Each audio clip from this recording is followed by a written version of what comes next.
Are you saying that Magma's taking a page from your book? Yeah, definitely. Magma's been watching my commentaries. He knows what to do. I see. All the programmers watch our commentaries. All right. But yeah, this is actually what I would do if I was going to go for a quote unquote my build. This is two Mhm. hatch lurkers. It's not anything special. It's not like it hasn't been done. We're seeing a lot of hatchery going up here. So oh my goodness, this is reminding me of you probably didn't see it, but Hiva versus Flash ended up being like this, where we saw Hiva, a Zerg player, go for this strange mass hatchery fast hive build where he went for a lot of just cracklings. He actually went for queens and an ensnare Wow. to get this mid game attack. It almost worked against Flash, but almost against Flash is not good enough because if Yeah. you give Flash an inch, he'll take a yard. Basically, he's that kind of player. It came so close though. It certainly scared Flash, and Mhm. well, I don't know if anything scares him. He's like a machine, but Maybe I don't Jaedong. know if anything could scare him. Yeah, maybe Jaedong. Jaedong scares him to go to 14 command center, and then it's Yeah. just never good. But Yeah. No, but this is just a Hwasin is really prepared. yeah. You This look at this that, how many is bunkers he has. that is it is a ridiculous number of bunkers. But it is a very exposed front door for that expansion. And yeah, Right. I do see how the lurkers are very powerful there. I mean, it's keeping Hwasin extremely contained, which I'm sure he's not very happy about. No, he's not. What the Terran wants to be doing at this point is really try and put pressure on the Zerg and stop him from expanding. Now, the weakness of this build is that he's not going to have Scourge, and we're going to see fast science vessels here from Hwasin. He already had the starport up the last time I checked there. There's the start Mhm. science facility. So once he gets that, a couple of tanks out in the science vessel, he's going to be very strong. And, the Zerg is going to really want to have the Defilers out at that time.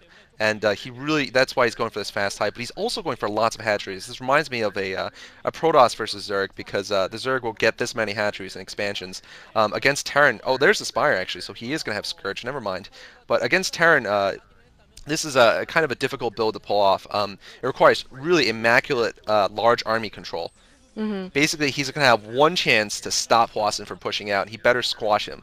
If he doesn't squash him flat, basically it's over because he doesn't have Mutalisks. He's not going to have. He's so spread out. I mean, just look at how spread out he is. He's up to 4 Yeah. bases, but they're all around the map. So it's going to be really interesting to see who wins this big fight that's going to come up soon. I do think that the many hatchery build does sort of play to the Zerg's strengths though. Because you can with the Zerg you can just get so many units going at the same time and oh my goodness the Right. lurkers and the Zerglings are running.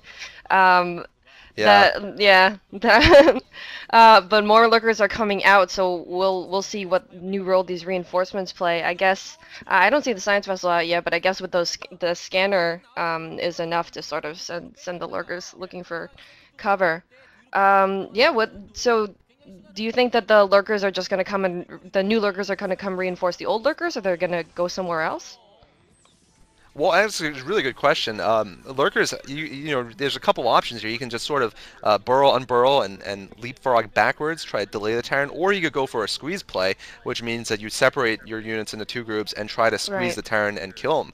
Mhm. We've seen Flash beat those kind of plays really well. I think Hwasin is probably good enough to beat them also really well, especially when you don't have Defilers. We saw Flash versus Gigi play in the final game of the first MST group, and their Gigi play tried to do this gigantic squeeze. It looked like it was going to work. There was something like a ridiculous amount of lurkers, but no, here, this time Hwasin's not prepared. I was completely wrong. Hwasin getting decimated here. Wow, his Medic Marine were completely out of Oh my position there. god. Beautiful play.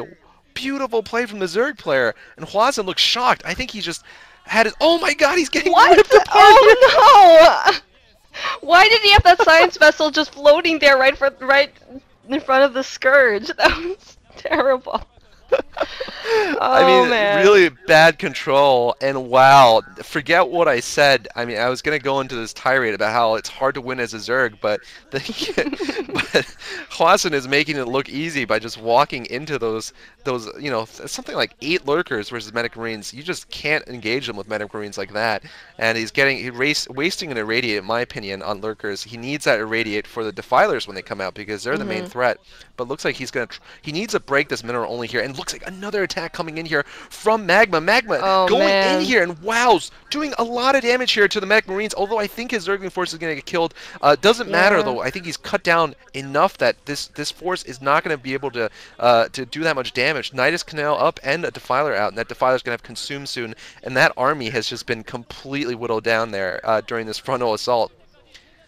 Wow, yeah. Reinforcements are coming, but it really seems like Hwasin is sort of holding on to it by his fingernails. The units just keep coming in with the Nidus Oh, Canal's there's down consume, now. Oh, and we're there going to we see go. Ah, one Dark thing. Swarm.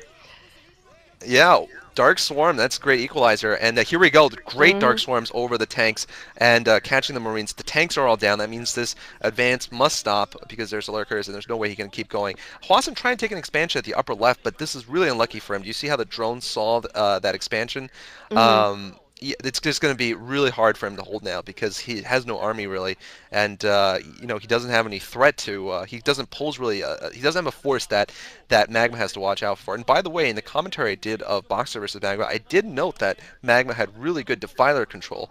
That's something he and a lot of new Zergs share. I would say him and players like Zero, who's been doing really well this season. Magma has been doing well, but he also has really good defiler control, and this is really harking back to Savior. Savior really revolutionized defiler play, and now it's almost a Oh prerequisite. Oh man. wow, beautiful scourging on that Wow, Science Whistle. It's yeah. gonna get another hit off.